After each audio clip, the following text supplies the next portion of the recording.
Hey, I'm here with Joyce Tischler, who is the founder of the Animal Legal Defense Fund and widely regarded as the mother of animal law, and is now teaching at Lewis and Clark a variety of courses, and the students are lucky to have her. My name is Carter Dillard, and I work as policy advisor to the Animal Legal Defense Fund and also an organization that is soon to be renamed Fair Start. And I've always been interested in Joyce's family history because she made particularly sustainable and thoughtful choices in her family planning, things that were consistent with her desire to protect non-humans and their environment. And I wanted to chat with Joyce a little bit today about her thinking on the connection between things like family planning, animal protection, and environmentalism, and get her thoughts in this brief interview. So thanks for joining, Joyce. Thank you, Carter. Thanks for having me. And I think we'll start with a simple question, which is what do you see as the relationship between the act of having children and the obligation that we have to protect non-humans? Now that I'm teaching animal law and industrial animal agriculture law, it's given me more time to think about the many, many ways in which we interact with other animals. And as you already know, we use animals in so many ways. I mean, we are dependent upon their use. And working on the food system, working on industrial animal agriculture, I read a lot and think a lot about how our expanding human population, particularly post World War II, helped to create this industrial system that harms more land animals by far than at any other time in human history. We're, as you know, we're raising 9 billion land animals in the US to feed this population. We never seem to question the fact that the human population is growing. I mean, I see statistics, it's 7.7 or how much billion people now, and by the year 2050, this is what it's going to be. And it's always made, it's always given as a statement. This is how many people we're going to have, 2 billion more people in the year 2050. But no one asks, really? Should we? What's that doing? What is 7 billion people doing to our planet? And I don't want to sound overly dramatic, but I think we're killing our planet. I think we are taking away land that wildlife uses. We always have, but now we're doing it at a higher rate. We're driving animals into extinction. There's just too many of us. We are overcrowding and overpopulating. And having said that, I realize that, you know, for most humans, the ability to have children, ability, choice, whatever you want to call it, is so fundamental to them that they will never question that. And if you try to question that to them, they will think you're crazy or bizarre or something very negative. It's a very difficult question to bring up, but I think it's a question that we need to consider. If we just keep having as many children as we want for reasons unrelated to the environment, to wildlife, to the animals who are tortured and killed for food, to all of the other animals we use, we are going to end up driving ourselves into, I don't know what, into the dirt. You know, we will end our civilization as we see it. And I know that sounds like hyperbole, but civilizations end. You know, we can look at many civilizations that have ended in the past for one reason or another. And we are pushing ourselves to that point with this civilization. We shouldn't assume it's going to go on forever. Thanks for that. And I'll just note that in your choosing to have one child with whom you have a wonderful relationship, from what I've seen, you managed to do something that is sustainable that is motherhood and balancing motherhood with the desire to protect the environment and the non-human world. So it can be done, but it probably looks like something of an ethic embracing smaller families. And so to that end, do you have thoughts about the relationship between policy and family planning in ways that might turn the course that we're on now? First, I have to admit to you that at the time I was considering having a child or children, I wasn't thinking about any of this. So the family planning was my husband and I spent 2 years asking ourselves a variety of questions. What does it mean to us to have family? What does it look like? Are the two of us family? Is that what we want? Um, is there an environmental impact? So we asked those kind of questions, but there was a lot that we didn't ask. There's a lot that, looking back now at the age of 68, I wish I had asked myself back then. You know, if I'd really thought about it, I would have adopted a child. I would not have brought another child into the world. If I'd really thought about it carefully, and that's not meant to be an insult to my daughter. I adore my daughter. I adore everything about her, and um, she is my most favorite person on the planet. And I'm glad that I had the ability to be a mother and still am. Um, it it it enriched my life in so many ways and continues to. So having said that, um, policies. I wish we had policies that encouraged us to question Mhm. the way you and I are questioning now. I wish we planted that seed in the minds of many people that well, you know, you really don't have to have a family of 6 children or 4 children or even two, uh, because I see people having lots of children without giving any thought to it. Yeah. It just sort of a, well, this will make me happy. Oh, I like a big. I don't know what goes into their mind or what's in their minds. Oh, I like a big family. Yeah, I want lots of kids, um, and never getting beyond that point. And so, you know, what you're doing with Fair Start, I would hope would be embraced on a policy level. That think about here are the questions you ought to ask yourself Mhm. before you get pregnant Mhm. or allow, you know, or impregnate someone else. Here's what you should think about. I mean, we did think about how much money do we have? How much does it take to get a child through college? And that was, as I think about it, that was what stopped us from having a second child because we knew that we had limited means. My husband was a stained glass artist, which means he spent more than he earned.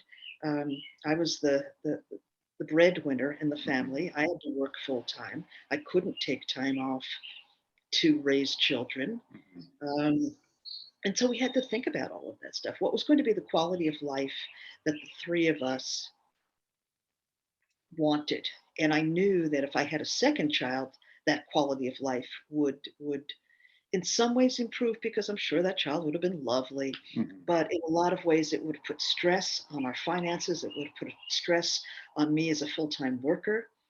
Um, I didn't want to bear the brunt of that. So, okay, going from the personal back to the policy, our policies are to support bigger families.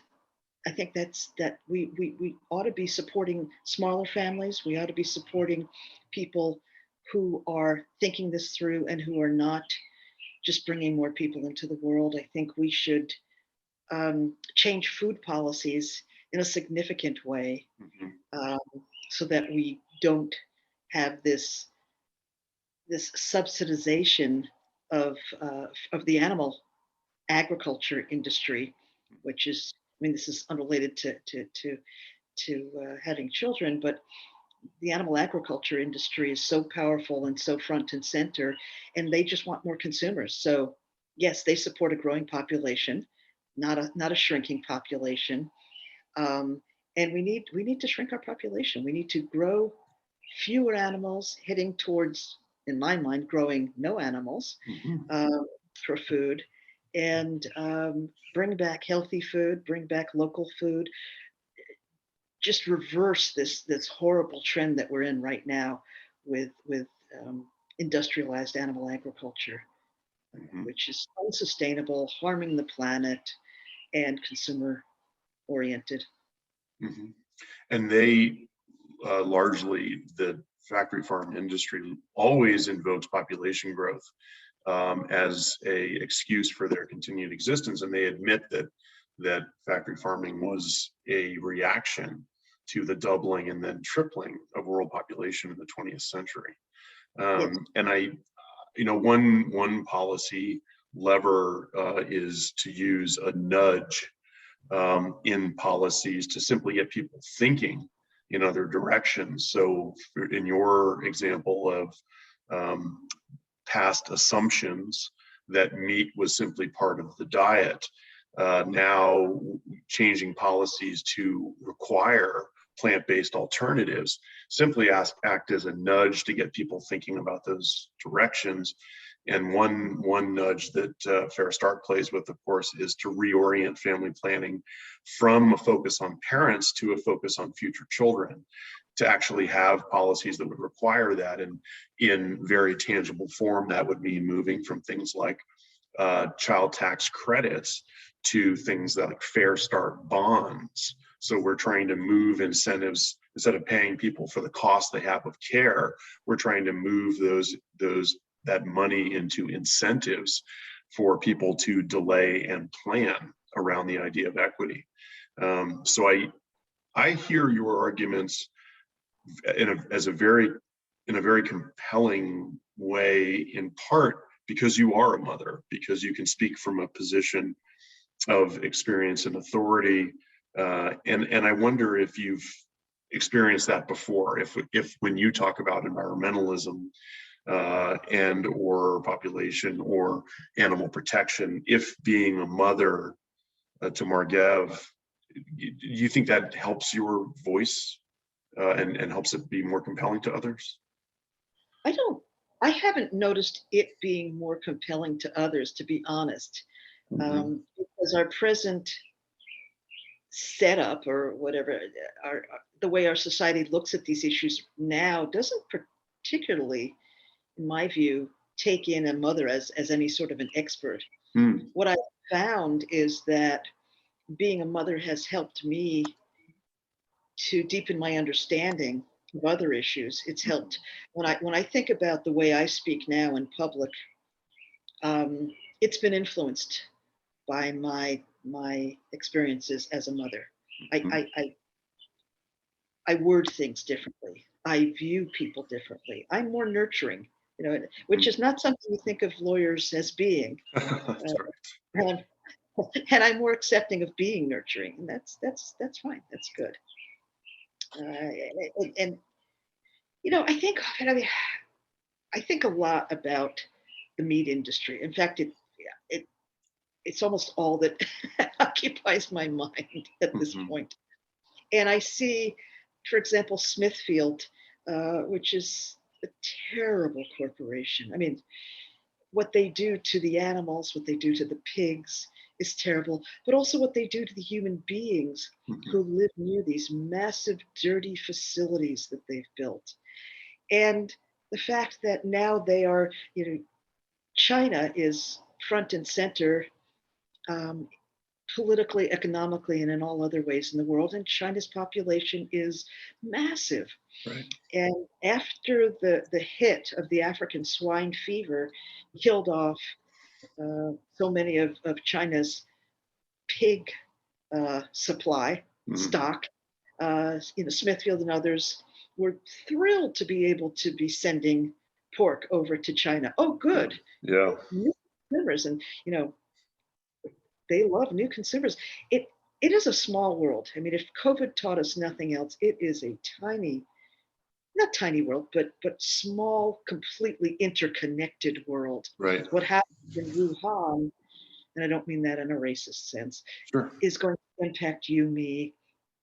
As we're talking now, what's happening in India, another country that has massive population that Yeah, is growing. Um, to see these folks not able to get medical care right. and dying in this horrible surge of COVID, we need fewer people. We need people to think about what it means to have children. Think about it beyond, oh, I want a baby. Oh, I love babies. It's always when people think about having children, it's a very, I don't know. Um, Sorry, I'm hesitating here. It's with rose-colored glasses. Right, right. It's all the good. It's all the good. It's, oh, I'll hold my beautiful baby, Yeah, without really thinking about it from, as you were talking about, from the child's perspective. yeah, The child, if the child had the ability to ask, and some older children are asking this, like Greta yeah, Thunberg, you know, what are you doing for me in the right. world? Are That's you leaving the world a better place than it was when you were a kid? And exactly. for me, I have a terrible sense of guilt that I always thought I would leave the world a better place for my kid. Right, I'm not. right, It's much worse than when I was growing up. It's a scary place, right, and I'm afraid for her. We right, should all be afraid for our children because we have not kept up our end of the bargain. right, right. That's very compelling to hear, and I certainly see the interconnection between exploitation of non-humans, exploitation of the environment, and exploitation of future generations to bring them in for our needs rather than requiring that whatever we do in terms of bringing them in satisfies their needs. I think I'll end with my final question, which is, what would when I worked at the Humane Society originally, the idea of factory farming was still somewhat taboo. We were easy to focus on hunting or on animals in research, but we were a little wary about questioning people's dietary habits.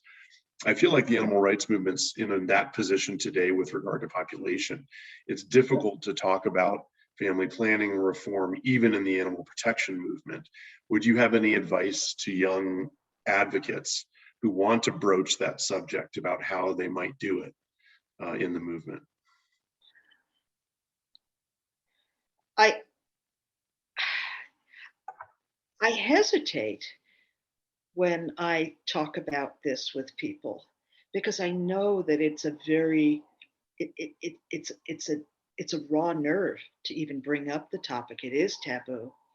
That's why I think it's so brave of you for doing that. Um,